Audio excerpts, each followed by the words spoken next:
So Kirsten Gillibrand, a.k.a. Kristen Jellobrand, or Kirsten Jellobrand, has officially dropped out of the Democratic primary for president. Yeah, she didn't do too well. She was one of the 1%ers, if lucky. You know, I think most of the polls probably had her at 0%, but every now and then she got lucky and got a little 1%er. And, yeah, she just never caught hold. Now, what's fascinating about Kirsten Gillibrand is that she's one of the people, along with Kamala earlier on, who decided, okay, I'm not an idiot. I see where all the energy in the party is, so I'm going to act like that's where I am too. So she tried to be another one of these diet Bernie Sanders types. And it just didn't catch on. It didn't catch on, probably because people didn't believe her, but also because it just didn't feel authentic.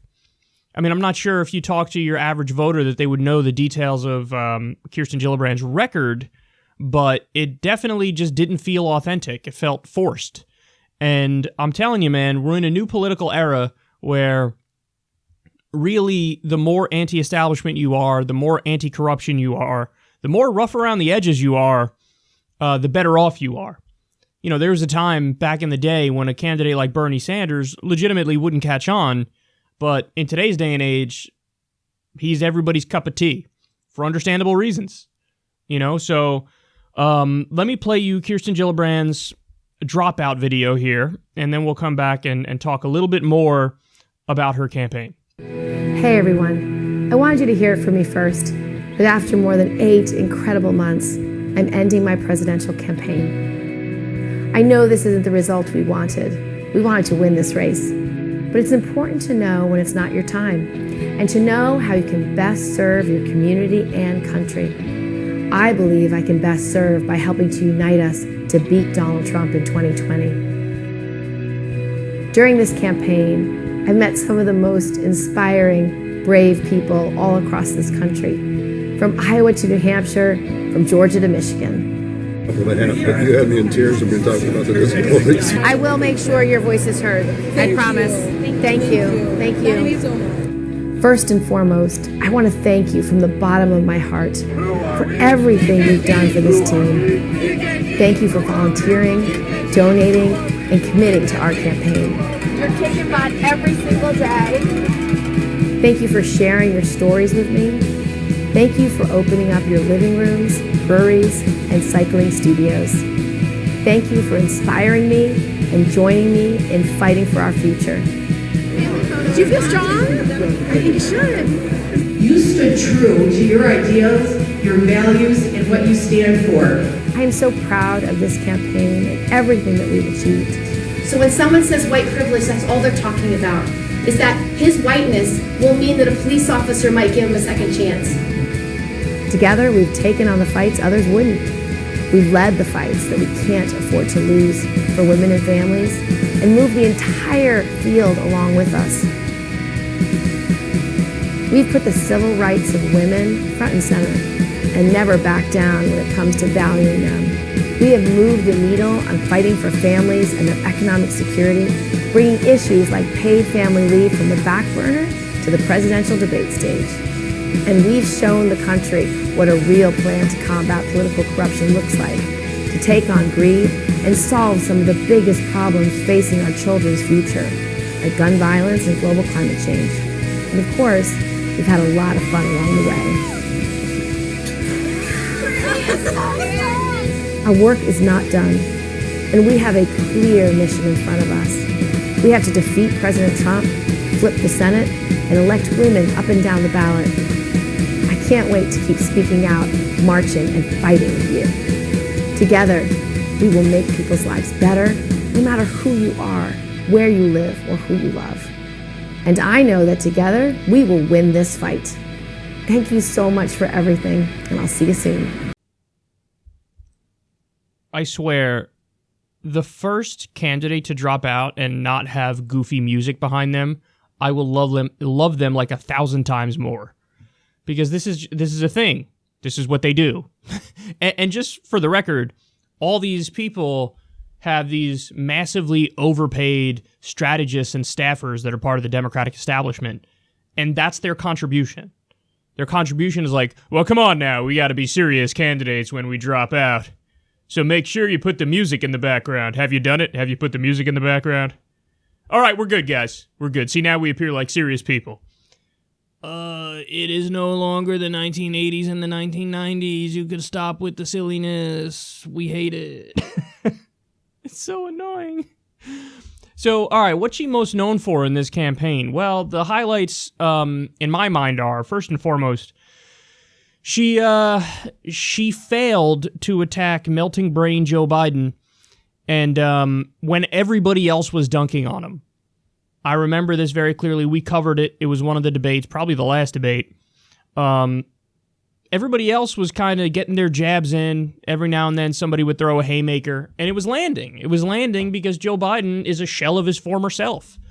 And then along comes Kirsten Gillibrand, and she tries to hit him, basically painting him as like anti-woman and saying he thinks that women belong in the home or something. And in all seriousness, you guys know how tough I am on Joe Biden, but it really was kind of like an out-of-context thing, like mischaracterizing what his argument really is. And so it didn't land. It didn't land in the Democratic debate, and the thing that was so cringeworthy about it is she kept repeating it. Like, she said it, it didn't land, and then she's like, almost like, you guys didn't hear me? Let me repeat my bad point. And then even melting brain Biden just destroyed her in response and said, something to the effect of, well, you used to love me and you used to ask me to like campaign for you, and I've helped you raise money for a variety of different women's issues. So I really don't know what changed, except that now you're running for president. And so now I'm like an evil guy. And the fact that this guy who's like totally politically impotent in today's day and age was able to effectively counteract her line of attack means her line of attack was just abysmal. It was just so bad. And then what Biden did, and you guys know, we always talk about policy comes first and foremost. That's the most important thing. He listed like all of the policies that he championed on women's rights, whether it's Lilly Ledbetter, or a variety of others that he brought up. I think he wrote the Violence Against Women Act, or at least in part wrote it. Like, he brought these up, and then Kirsten Gillibrand was like,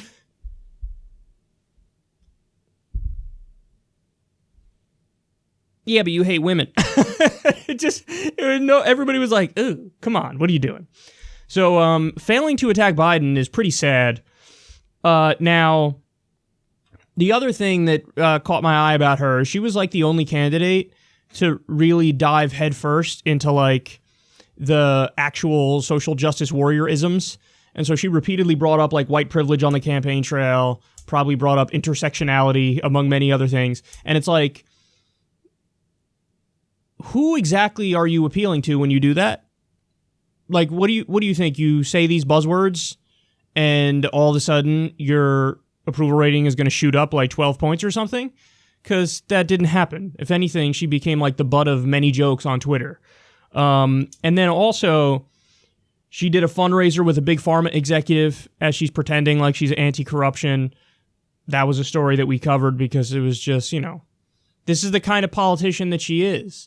And people need to know it, that as you're pretending and you're doing the Bernie Sanders tap dance, we see through you. She also caved on Medicare for All. And so the only thing I really liked about her campaign is that it is true that her rhetoric on many issues was more aligned with the Bernie wing. Now, again, you could say she's full of it, and I agree, but the rhetoric was more aligned with the Bernie wing, and that just further proves that, the Bernie wing is becoming the obvious path and the default position in terms of what's best for a campaign. Now, she might be having second thoughts now and thinking like, oh, what if I ran a more centrist campaign?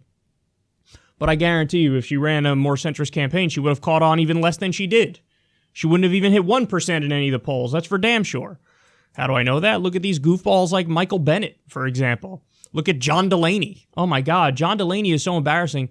There's a awesome John Delaney parody account on Twitter, and it consistently gets more likes and retweets than John Delaney does. So she'd be even worse if she did that. Now, what will be fascinating to see is, okay, well, what are you going to do going forward? Because now you tried to build your brand as like, I'm this big-time lefty. So let's say Bernie Sanders gets elected president. Let's say Bernie Sanders is pushing for his agenda, Medicare for All. Are you going to be one of the ones who's like, Well, see, what had happened was I was going to support Medicare for all, but the sun was in my eyes, and I think that maybe there's a better bill. There's maybe like a public option or something. So we'll see. Like, these are questions that can possibly be answered in the future. But the cynical view is, of course, she's going to go right back to being massively centrist. To be fair to her, though, she does have a handful of votes that are, that are solid. She actually voted against the Wall Street bailout, which was a rare thing at the time. And the other thing is, I totally believe her, and I think she means it when she fights for her signature issue, which is paid family leave, which is great. She also has, she does have like a pretty decent anti-corruption bill that she's been pushing for. So it's not like there are no bright spots. There are bright spots. But it'll be interesting to see if we get a real-time lefty president, a big-time lefty president. Is she going to do the right thing? And is she going to be one of the fighters on the correct side? Or is she going to be one of the centrist holdouts, which, as we know, there's going to be a lot of them?